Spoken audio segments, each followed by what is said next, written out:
শিক্ষার্থীবৃন্দ, আমি মোহাম্মদ তৌহিদ মিয়া, সহকারী সুপার দাখিল মাদ্রাসা। আজকে হাদিস শরীফের একবিংশ অধ্যায় পড়া আমরু বিল মারুফ ওয়ান নাহি আনিল মুনকার, সৎ কাজের আদেশ, মন্দ কাজের নিষেধ অধ্যায়।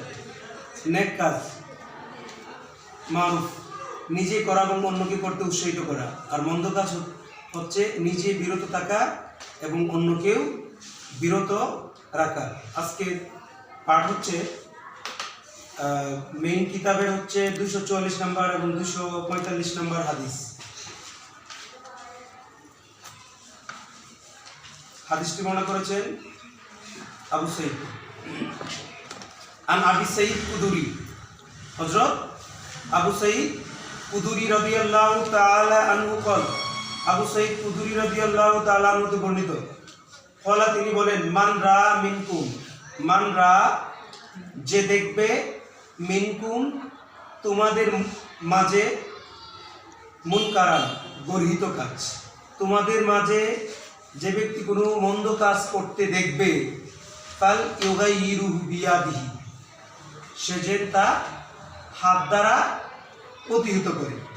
ফাইন লাম ইয়াস্তাতি, যদি এটা সক্ষম না হয়, ফাবি লিসানিহি, তাহলে জবান দ্বারা। ফাইন লাম ইয়াস্তাতি, যদি তাও সক্ষম না হয়, ফাবি কালবিহি, এবং সে অন্তর দ্বারা এটাকে ঘৃণা করবে। যালিকা আদওয়াফুল ঈমান, এটাই হচ্ছে ঈমানের দুর্বলতম শাখা।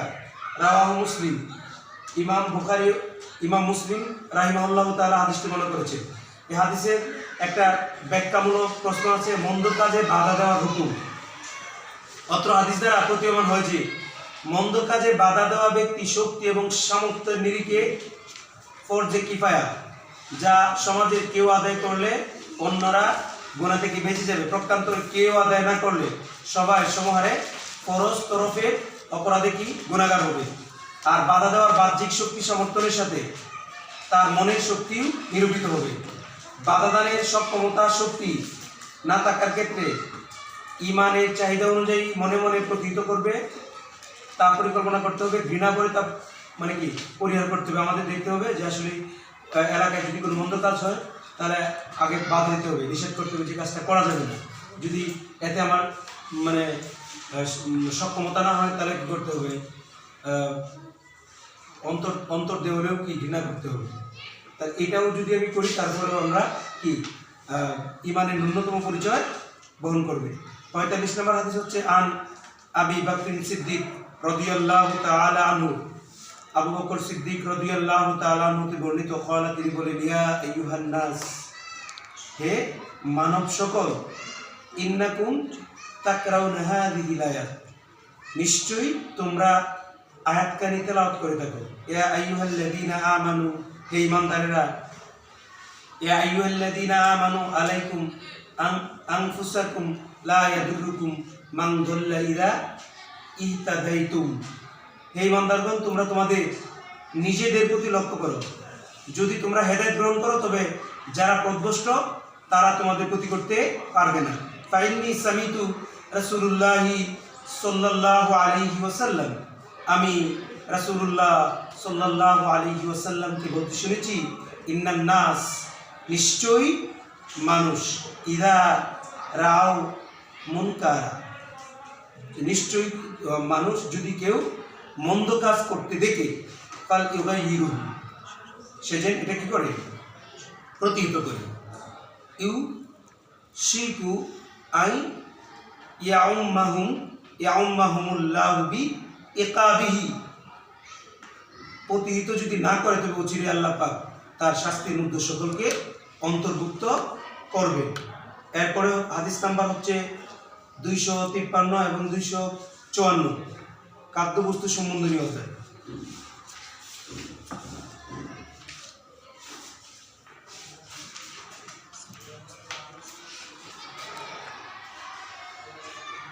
আন জারির রাদিয়াল্লাহু তাআলা আনহু, জারির রাদিয়াল্লাহু তাআলা আনহু থেকে বর্ণিত। ক্বালা, তিনি বলেন, সামিতু নবী সাল্লাল্লাহু আলাইহি ওয়াসাল্লাম, নবী সাল্লাল্লাহু আলাইহি ওয়াসাল্লামকে বলতে শুনেছি, ইন্নাশ শাইতান, ইয়াহদুরু আহাদুকুম ইনদা কুল্লি শাইইন মিন শানাহি।